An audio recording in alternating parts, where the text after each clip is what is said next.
Good morning! I'm your radio teacher, I am your science buddy. and I'll give you an exciting lesson that you'll surely enjoy.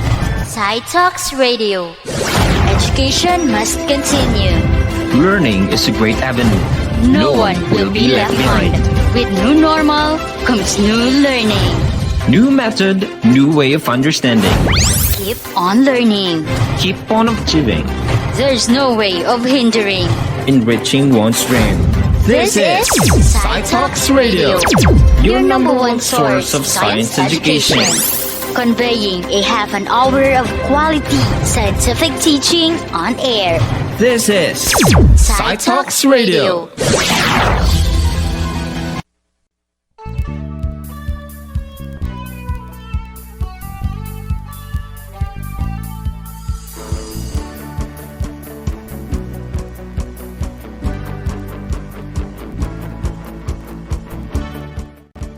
Good day everyone, especially to our dear learners. Welcome to the world of science, where once you begin to explore like the sea, you'll be mesmerized by its wonders that you'll always want to learn. And that is only here in DepEd Radyo Eskwela sa Isabela, your school on air in science. I am Teacher Edel, your radio teacher for today. Are you ready to explore and be mesmerized? That's great! Before we start, I believe you've prepared everything you need in today's session and found place where you can comfortably focus on our lesson. Have you been to a beach before? Oh, almost all of you said yes, and I think some are excited since it's been a long time that beaches are closed and finally they opened it for us. And I know you can't wait to visit one soon. Have you tried walking along the beach while the wind is blowing your hair, making the sunset your background and reaching down to pick up a shell?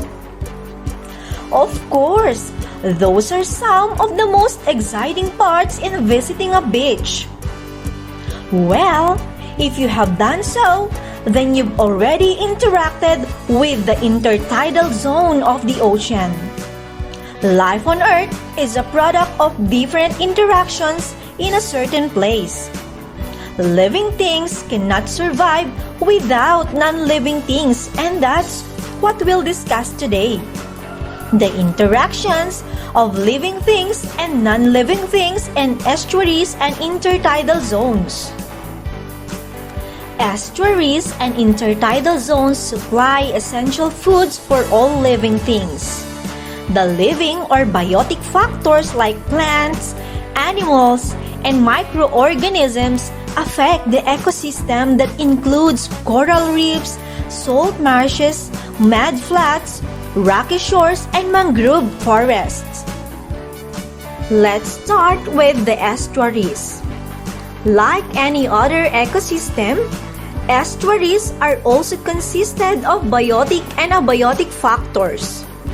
The biotic and abiotic factors of components of estuarine ecosystems interact in such a unique way, thus make some organisms choose to reproduce in these areas.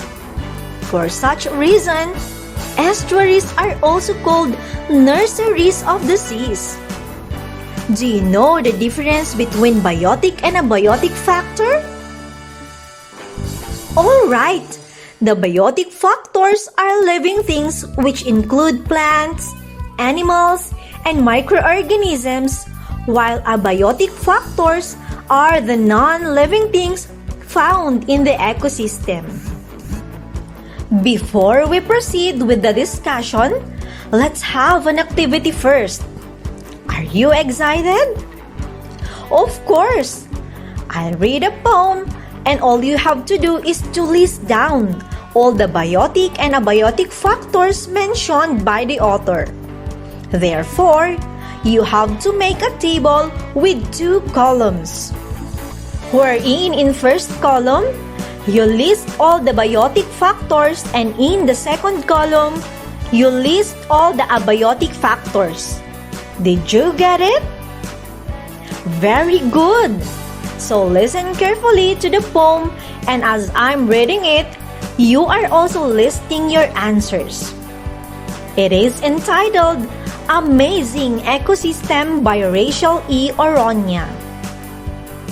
Sunlight, soil, waves, temperature, nutrients, and salinity are abiotic factors affecting organisms' survival in estuarine ecology. Sunlight helps them grow, it aids plants' photosynthesis. It secures animals' growth and plants' food-making process. Nutrients and minerals from soil keep plants healthy. Organisms keep up with temperature changes, though oceans are wavy. Salinity in estuaries is also a great need for organisms to survive and feed. Okay, I believe you've listed a lot. Let's start with the first column. What are the biotic factors mentioned? Amazing! These are plants, animals, and organisms. What about the biotic factors mentioned? You got it! These are sunlight, soil, waves, temperature, nutrients, and salinity. Those you have listed are the biotic and abiotic components of estuaries. An estuary is a place where the fresh water from the river mixes with the salt water from the sea. As I've mentioned earlier, the biotic factors are the living components in an ecosystem. These include all the plants, animals, and microorganisms found in estuaries, such as mangrove trees, migratory birds, and small fishes. Abiotic factors, on the other hand, are the non-living components in the ecosystem. These are the factors that affect organisms in estuaries. Let's discuss them one by one. First, we have the waves. These refer to the movement of the surface of the water. These are strong forces that organisms must learn to live with. An example of these organisms are the kelps, a kind of algae which has strong root-like structures that attach themselves to rocks to keep it from being carried away by the waves. Next is the combination of seawater and fresh water in estuaries, which is called brackish water. Mangroves and blue crabs have adjusted well to the constantly changing salinity of water due to the non-stop flow of fresh water and salt water through the estuary. Third one is temperature, which refers to the level of hotness and coldness of the water. Temperature differs because of the tides and the amount of sunlight. Some organisms use plants like mangroves to keep themselves concealed from direct sunlight or away from the coldness of the water.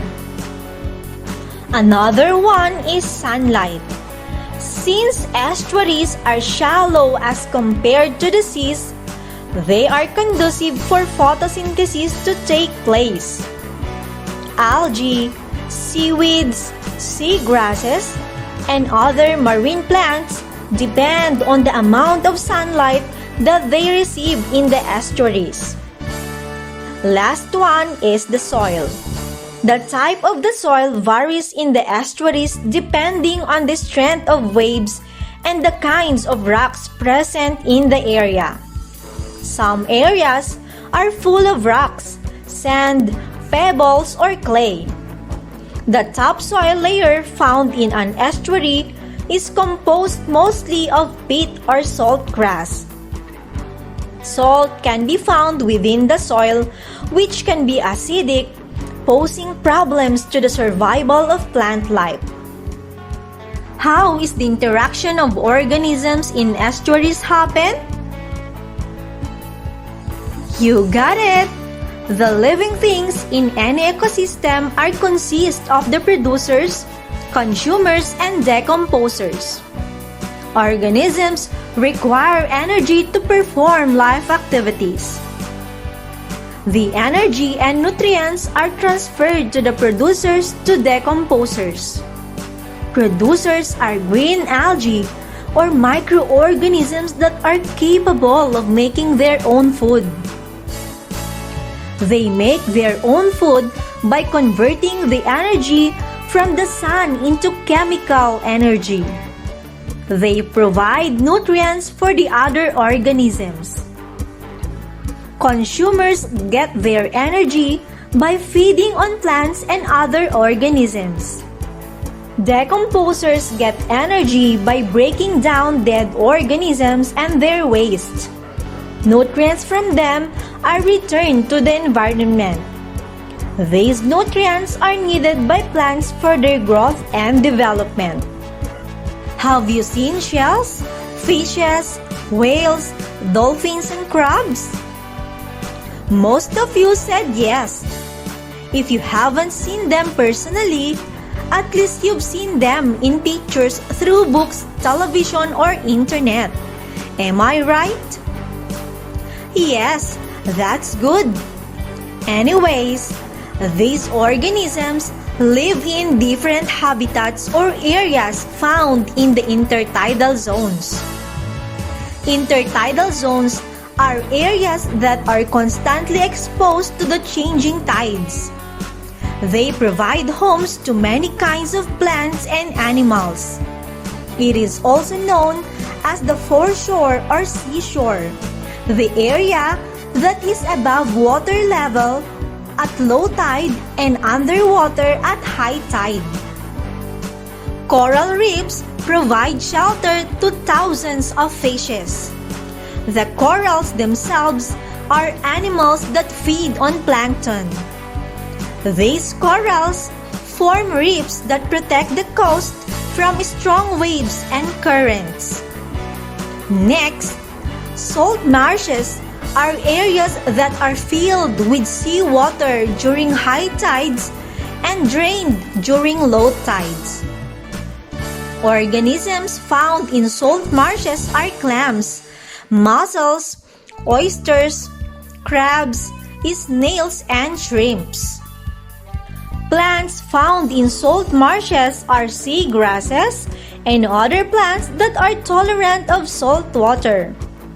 Mud flats or tidal flats are the areas where mud from the seas or rivers is deposited. They are usually the areas for migratory birds, crabs, sand dollars, mussels, clams, mollusks, shellfish, and some fishes. Algae like sea lettuce provide food for the herbivores in this area. Next, rocky shores are areas where solid rocks are found. Animals found in the rocky shores are plankton, brittle stars, sea stars, hermit crab, barnacles, mollusks, periwinkle, shore crabs, shrimp, and prawns. Now, let's learn more about mangrove forests. Mangrove forests are areas that are filled with mangrove trees. These trees have adapted to salt water. Mangrove forests are breeding grounds for different kinds of fishes and shellfish. Like estuaries, abiotic factors such as waves, salinity, amount of sunlight, temperature, and type of soil affect the organisms in the intertidal zones. I hope you had fun in exploring the world in the sea and are ready to comprehend its mystery through a quiz. Are you ready? That's great! Listen carefully to the instruction. Choose the letter of the correct answer to the questions to be read. Write your answers on your answer sheets. Number 1. How do coral reefs contribute to the survival of fishes? Is it letter A? Fishes fly in coral reefs. B. Fishes play in coral reefs. Letter C. Fishes swim in coral reefs. Or letter D. Fishes get food and shelter from coral reefs. I repeat. How do coral reefs contribute to the survival of fishes? A. Fishes fly in coral reefs. B. Fishes play in coral reefs. Letter C. Fishes swim in coral reefs. Or letter D. Fishes get food and shelter from coral reefs. Number 2.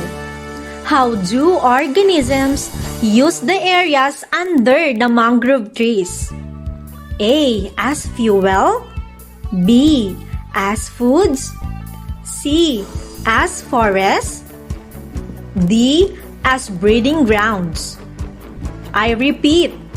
How do organisms use the areas under the mangrove trees? A. As fuel. B. As foods. C. As forests. Or letter D. As breeding grounds. Third item. What serves as food for herbivores in a mudflat area? A. Seaweeds. B. Sea grasses. C. Sea lettuce. D. Sea spaghetti. I repeat. What serves as food for herbivores in a mudflat area? A. Seaweeds. B. Sea grasses. C. Sea lettuce. Or letter D. Sea spaghetti. Number 4. Algae provide food to the blank organisms in a mudflat area. I repeat. Algae provide food to the blank organisms in mudflats area. A. Carnivorous. B. Herbivorous. C. Omnivorous. Or letter D. Reptile. Number 5. What is the source of energy needed for photosynthesis so that marine plants like algae and seaweeds can make their own food? I repeat. What is the source of energy needed for photosynthesis so that marine plants like algae and seaweeds can make their own food? Is it A. Air. B. Soil. C. Sunlight. Or letter D. Water. Sixth item. What will happen to the ecosystem if more garbage will be dumped at the seashore? I repeat. What will happen to the ecosystem if more garbage will be dumped at the seashore? A. It becomes attractive. B. It becomes polluted. C. It helps the corals become healthy. D. It helps produce large number of fishes. Number 7. How does cleaning the coastal areas affect the ecosystem? I repeat. How does cleaning the coastal areas affect the ecosystem? A. It gives jobs to people. B. It destroys the environment. C. It contributes a small number of fishes. Or letter D. It provides sustainable shelter to organisms. Number 8. Which statement is not correct about coral reef? A. It provides shelter for marine organisms. B. It is the source of food for fishes. C. It is found in estuaries and not in the intertidal zones. D. It protects small fishes from predators. I repeat, which statement is not correct about coral reef? A. It provides shelter for marine organisms. B. It is the source of food for fishes. C. It is found in estuaries and not in the intertidal zones. Or letter D. It protects small fishes from predators. Ninth item. How can people protect the ecosystem? I repeat, how can people protect the ecosystem? A. Cut the trees in the forest. B. Kill the endangered species. C. Plant more trees. Or letter D. Sell the corals. Let's move to the last item. Which of the following provides oxygen to the ecosystem? I repeat, which of the following provides oxygen to the ecosystem? A. Fish. B. Rock. C. Sand. Or letter D. Trees. I believe you got no troubles in answering your quiz and you did it as easy as swimming in the sea. Then, let's check them. The correct answer in number 1 is letter D. Shout yippee for those who got it. Shout hooray if you answered letter D again in number 2. I know you got number 3 right, which is letter C. The right answer in number 4 is C again. Same is true in number 5. It's letter C again. The correct answer in number 6 is it becomes polluted. It's letter B. For number 7, shout I got it right if you answered letter D. Shout hooray in number 8 if you've written there letter C. I know you got number 9 right, which is letter C. Now, shout I did it if you answered letter D in number 10.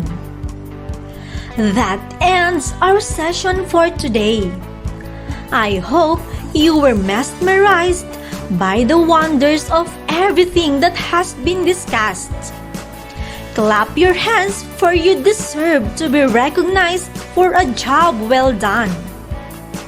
So before saying goodbye, let me leave you an advice from the ocean. Be sure of yourself. Come out of your shell. Take time to coast. See life's beauty. Don't get so tied down on certain things that you miss out on life's beautiful waves. On behalf of the SDO Isabela RBI production team and script writer, Ms. Marlene C. Marillo, this is your radio teacher, Ma'am Edelvina L. Alejo. Goodbye!